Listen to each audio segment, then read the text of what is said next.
नमस्कार दोस्तों, इस वीडियो में हम बात करेंगे कुछ मज़ेदार कहानियों की। ये सभी कहानियाँ एक अच्छे समाज की स्थापना में बहुत मददगार होंगी। तो शुरू करते हैं। ईमानदार वीर बालक। रमेश बहुत ही प्यारा बालक था। वह कक्षा दूसरी में पढ़ता था।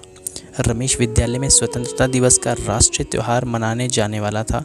रमेश बहुत उत्साहित था इस कार्यक्रम में भाग लेने के लिए। रमेश को उसकी कक्षा अध्यापिका ने स्वतंत्रता दिवस की परेड में भाग लेने के लिए बोला था। उसके हर्ष का कोई ठिकाना नहीं था। वह खुशी खुशी इस कार्यक्रम में शामिल होने के लिए तैयारियां करने लगा। स्वतंत्रता दिवस की होने वाली परेड में सभी साथियों के साथ पूर्व अभ्यास निरंतर करता रहा और अत्यंत उत्साह से भरा हुआ था। परेड वाले दिन जब वह स्कूल के लिए तैयार होने लगा तो रमेश ने अपने दादाजी को खोजा। दादाजी रमेश के साथ निरंतर विद्यालय जाया करते थे, किंतु दादाजी नहीं मिले। माँ से पूछा तो माँ ने बताया दादाजी गांव गए हैं। वहाँ दादी की तबीयत खराब है और हॉस्पिटल में है। पिताजी भी गए हुए हैं। अब मैं तुम्हें स्कूल पहुँचाकर गांव निकलूंगी। रमेश ने यह बात सुनी तो बहुत दुखी हुआ और वह स्वयं भी दादी के पास जाने के लिए जिद करने लगा। इस पर उसकी माँ रमेश को अपने साथ लेकर गांव चली गई। जब वह कुछ दिन बाद विद्यालय पहुंचा, वहां प्रधानाचार्य ने उन सभी बालकों को बुलाया जिन्होंने परेड में भाग नहीं लिया था। इस पर रमेश का नाम नहीं पुकारा गया। बाकी सभी विद्यार्थियों को उनके अभिभावकों को लाने के लिए कहा गया।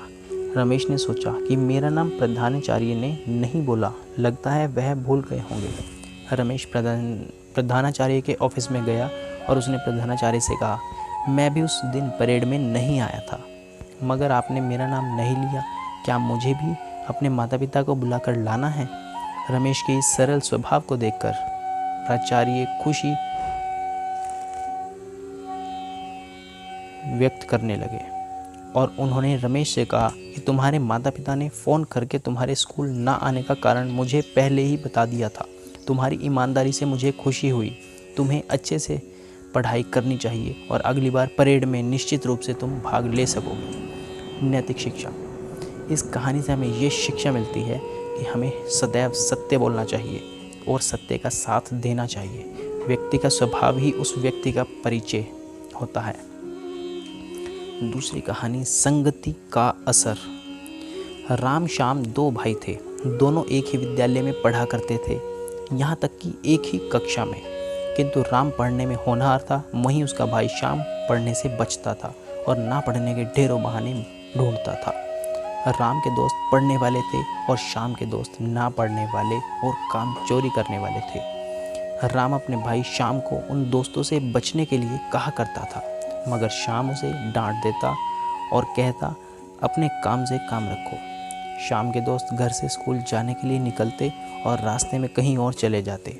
कभी पार्क में बैठते, कभी जाकर कहीं खाना पीना करते और कभी फिल्म देखा करते।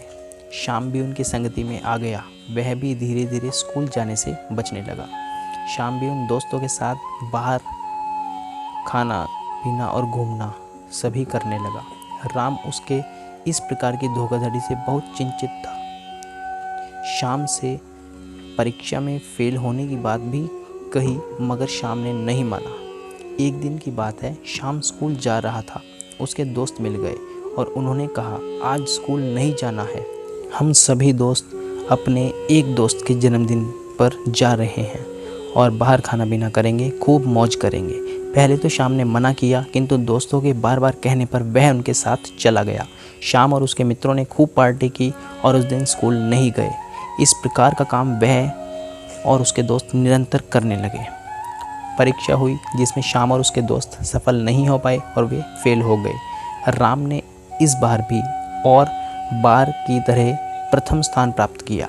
श्याम अपने घर मार्कशीट लेकर गया, जिस पर उसके माता पिता ने देखा और बहुत उदास हुए। उन्हें उदासी इस बात की हुई कि मेरा बेटा इतना अच्छा पढ़ने में है और दूसरा नालायक है। श्याम किसी भी विषय में पास नहीं हो पाया। श्याम के माता पिता को बहुत दुख हुआ। उन्होंने किसी से कुछ नहीं कहा, मगर अंदर ही अंदर वह बहुत दुखी होते रहे। उन्होंने सोचा कि अब मैं दूसरे लोगों को क्या बताऊंगा कि मेरा बेटा एक भी विषय में पास नहीं हो पाया है। इस प्रकार माँ पिताजी को श्याम ने बहुत चिंतित व दुखी देखा, जिस पर उसे भी दुख हुआ। श्याम ने अपने माँ बाप को भरोसा दिलाया कि वह अगली परीक्षा में सफल हो जाएगा। श्याम ने अपने उन दोस्तों को छोड़ दिया जिन्होंने उसकी सफलता में उसका मार्ग रोका था।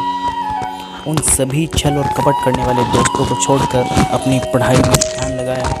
नतीजा यह हुआ कि साल भर की मेहनत से वह परीक्षा में सफल ही नहीं अपितु विद्यालय में सर्वोच्च स्थान प्राप्त कर गया। इस पर उसके माता पिता को बहुत खुशी हुई और अपने पुत्र श्याम को गले से लगाकर उन्होंने शाबाशी दी। श्याम को पता चल गया था कि जैसी संगति मिलेगी वैसा ही परिणाम होगा। इस कहानी से हमें क्या शिक्षा मिलती है? जैसी संगति में रहते उससे वैसा ही गुण आता है, अर्थात अच्छी संगति का संगत ही करना चाहिए। तीसरी कहानी पश्चाताप का भाव। मदन उड़ीसा के एक छोटे गांव में पला बड़ा। पढ़ लिखकर वह अच्छी सी नौकरी करने लगा। नौकरी में लगातार हुए प्रमोशन से उसे खूब तरक्की और शोहरत प्राप्त हुई। वह अब शहर में रहने लगा। वहाँ मदन को 11वीं मंजिल पर एक आलीशान फ्लैट कंपनी के द्वारा मिला। मदन अपनी पत्नी और एक बच्चे के साथ खूब ऐशो आराम से रहने लगा। कुछ समय बाद मदन के पिताजी उनसे मिलने शहर आए।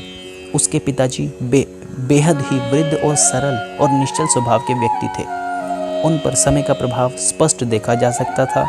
हाथ पैर काबू से बाहर हो गए थे, अर्थात न चाहते हुए भी हाथ पैर हिलना, धुंधला दिखना आदि। मदन के पिताजी और वह उसकी पत्नी के साथ कार्यस्थल पर जाने के बाद अपने पोते के साथ फ्लैट में दिन भर रहते और दोनों खूब बातें करते। अपने पोते को बढ़िया बढ़िया कहानियाँ, रामायण, महाभारत और बुद्धिवर्धक कहानियाँ सुनाते। पोता खूब मन लगाकर उन कहानियों को सुनता। उस नन्हे से पोते का नाम श्याम था। घर में महंगे महंगे चीनी, मिट्टी और अन्य क्रोकरी के सामान थे। एक दिन की बात है, दादाजी को क्रोकरी के बर्तन में खाने को मिला। उनका हाथ काबू में ना रहने के कारण हाथ हिलकर क्रोकरी गिरकर टूट गई।